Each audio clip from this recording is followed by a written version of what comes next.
Hello guys, आपका स्वागत है हमारे यूट्यूब चैनल पे जो कि है पुणे स्टॉक्स। तो आज हम लोग बात करने वाले हैं न्यू वैकेंसीज के बारे में जो कि है रेलवे रिक्रूटमेंट सेल के द्वारा वेस्टर्न सेंट्रल रेलवे की। तो सबसे पहला ये है एप्लीकेशन आपका स्टार्ट होने वाला है 2023 15 जनवरी से स्टार्ट हो चुका है और क्लोजिंग डेट आपका 14 जनवरी को ये हमारा 2024 में ये ख़त्म हो जाएगा। ये अप्लाई कर सकते हैं इसके बीच में, ठीक है। तो जो भी अप्रेंटिस की जो vacancy, total number of post आपके 3015 पोस्ट है। और जो पोस्ट है टोटल अप्रेंटिस की जो वैकेंसीज है वो डिफरेंट डिवीज़न में बांट दी गई है आपके वेस्टर्न के हिसाब से।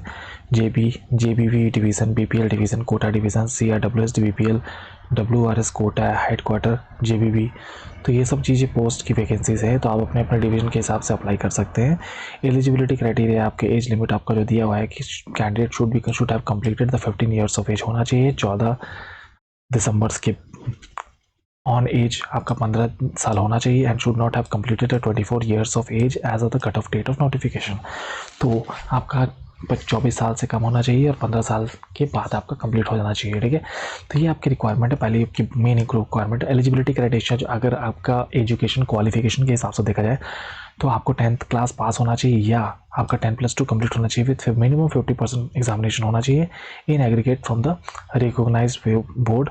Also should possess the national trade certificate in the notified trade issued by the NCVT और SCVT के द्वारा जो नेशनल ट्रेड सर्टिफिकेट जो मिलता है वो आपके पास पोजेस होना चाहिए, वो आपके पास होना चाहिए।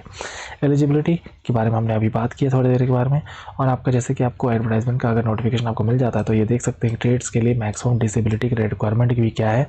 अगर कोई पर्टिकुलर डिसेबिलिटी आपको है तो वो अपना आप देख सकते हैं यहाँ पे आपकी कितनी डिसेबिलिटी आपको कंसिडरेबल किया जाता है इन जॉब्स में। तो सिलेक्शन जो है आपका कम्प्लीटली मेरिट बेसिस पे होगा, प्रिपेयर्ड इन रेस्पेक्ट ऑफ जितने भी एलिजिबल कैंडिडेट्स हैं नोटिफिकेशन के हिसाब से। And the merit will be prepared on the basis of average marks obtain in the 10th class examination और the equivalent 10+2 examination plus ITI trade marks. तो जो भी है आपका जो भी एग्जामिनेशन का इनका जो क्राइटेरिया है मेरिट लिस्ट का वो आपका रहेगा आपका एवरेज मार्क्स जो आपके 10th क्लास में आपको मिला गया है और साथ में जो 12th के हैं उनके मार्क्स को देखा जाएगा, प्लस आपका ITI या ट्रेड जो मार्क्स है आपका जो ट्रेड सर्टिफिकेट वाला जो मार्क्स है उसके हिसाब से आपको मेरिट लिस्ट में बुलाया जाएगा, मेरिट लिस्ट की तैयारी की जाएगी, ठीक है। अगर दो कैंडिडेट्स के मार्क्स सेम होते हैं तो candidates with the older age, जिनका एज ज़्यादा है जो कि ओल्डर है, उनको कंसिडर प्रेफरेंस दिया जाएगा। अगर मान लीजिए in case the date of birth are also same than the candidates who pass the matriculation earlier, जिनका मैट्रिकुलेशन पहले पास किए हैं तो उनको कंसिडर किया जाएगा आपके फाइनल मेरिट लिस्ट के लिए। तो आते हैं हम लोग, चलिए देखते हैं कि अप्लाई का तो हम लोग देख लिया अप्लाई के बारे में। अब हम देखते हैं for all the candidate except those mention below, जितने भी कैंडिडेट्स हैं उनके चार्जेस क्या हैं। आपके जितने भी कैंडिडेट्स हैं जनरल के लिए EWS के लिए वो आपको 136 रुपीज़ है और SC ST PWD और वुमेन के लिए जो चार्जेस हैं वो 36 रुपीज़ है। तो वुमेन के लिए जो भी गर्ल्स कैंडिडेट हैं उनके लिए केवल 36 चार्ज ही, प्रोसेसिंग फ़ी केवल लिया जा रहा है, 100 रुपीज़ नहीं लिया जा रहा है अलग से, ठीक है। तो आपको अगर अप्लाई करना है यहाँ से अप्लाई कर सकते हैं।